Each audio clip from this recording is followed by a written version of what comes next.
Just a quick reminder guys, these narrations are best enjoyed with headphones on.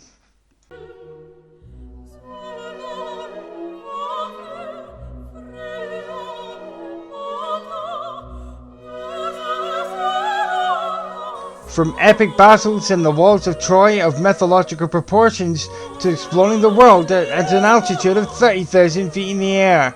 This time I review the latest game in the series that currently holds a world record of the longest running video game series ever.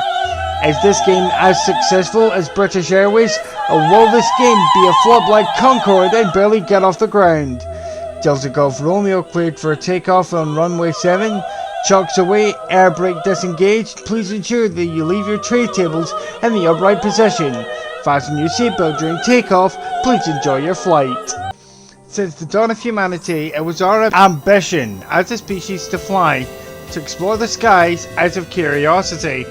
Thanks to Wilbur and Orville Wright and their aircraft took to the skies for the first time on December 17, 1903, the dream of flight was made a reality.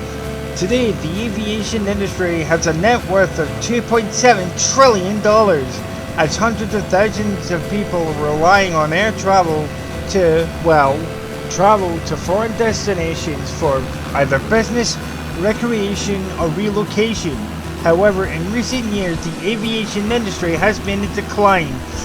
This is due to environmental concerns over international terrorism, and this year the coronavirus pandemic has caused severe damage to the industry as a whole, as governments of the world respond to possible second spikes of the virus in their respective countries.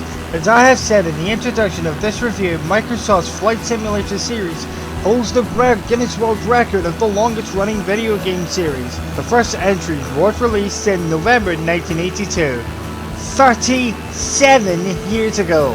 To put things into perspective, EA's series of football games, FIFA, was released in 1993. By my calculations, Microsoft's Flight Simulator series is a whole decade older than FIFA. Take that, EA! Matter of fact, the developers of Microsoft Office added a game similar to Flight Simulator in their copy of Excel 95.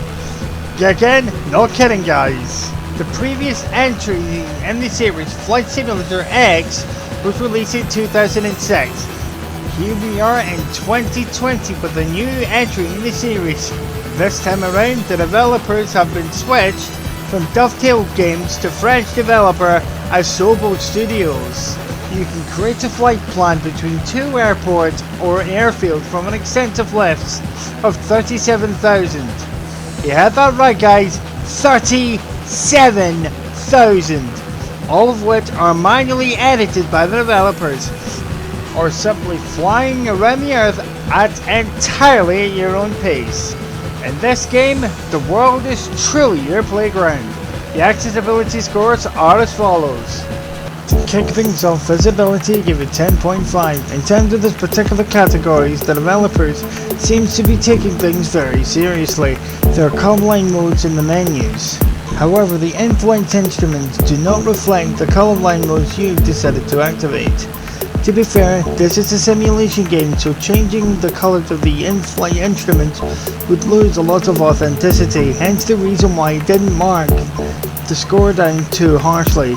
Apart from that, a visually impaired player should be able to play this game with minimal to no issues. Next up on the flight plan, Audibility gave it 11. There are in-game subtitles which can be activated in the options menu. Better still, the text that is displayed in menus and subtitles can be customized, so you'll be able to play this game without risk of getting eye strain. Next on the list, Mobility given 9.5. In this game you can use either a keyboard and mouse or a controller to play this game. Better still, these controls can be completely customized. The biggest criticism, however, is that in order to activate a certain feature, you will have to use a combination of 2, maybe 3 keys. For example, to allow your co-pilot to take control of the plane or regain control of it, you have to press the Control, Alt and X keys. On the other hand, as I have said before, The customization options can be a solution to these problems, so make sure you pay a visit to the control section of the options menu so you can customize your controls to suit your impairment. You can use alternative controls to gain a deeper sense of realism of you being the cockpit of an actual aircraft, for example joysticks, pedals, and various other third-party peripherals, so a mobility impaired player can play this game with very few issues. To come in for landing gameplay, I gave an 11. The realism of this game is unparalleled. The game can automatically sync up with Microsoft Service Bing to access real-time weather data which can be reflected into the game itself. For example, if a thunderstorm were to appear over your destination airport in real life, this weather data is automatically and dynamically reflected in the game. As I have said earlier on in the review, the choice of airports to fly from and to is extensive. The amount of aircraft you could fly in is very small. In its current state, only 20 aircraft is selectable, from the humble propeller-based aircraft to massive commercial airliners. For example, the Boeing 787 Dreamliner. Graphically, this game is immense. The footage you see here is actually on the low preset. As I have said earlier, you can fly to pretty much anywhere in the world, or build and follow a flight plan from one airport to another. So you can fly around a city's airspace, or if you're in the mood for a real challenge, you could try to land at a remote airfield on Mont Blanc, which is located on the French Alps. You can either play this game by yourself or dive into an online world with other pilots. You can also tailor your flight experience so you can tailor the difficulty to suit your skill level, or in my case, lack thereof. In summary, Microsoft Flight Simulator is like Marmite. You love it or you hate it. If it was up to me, I absolutely love it. I do enjoy the true sense of freedom that this game has. Regrettably, this is the closest thing to actually flying an aircraft that I will ever get to. You can play this game for hours and hours on end, but it never gets boring.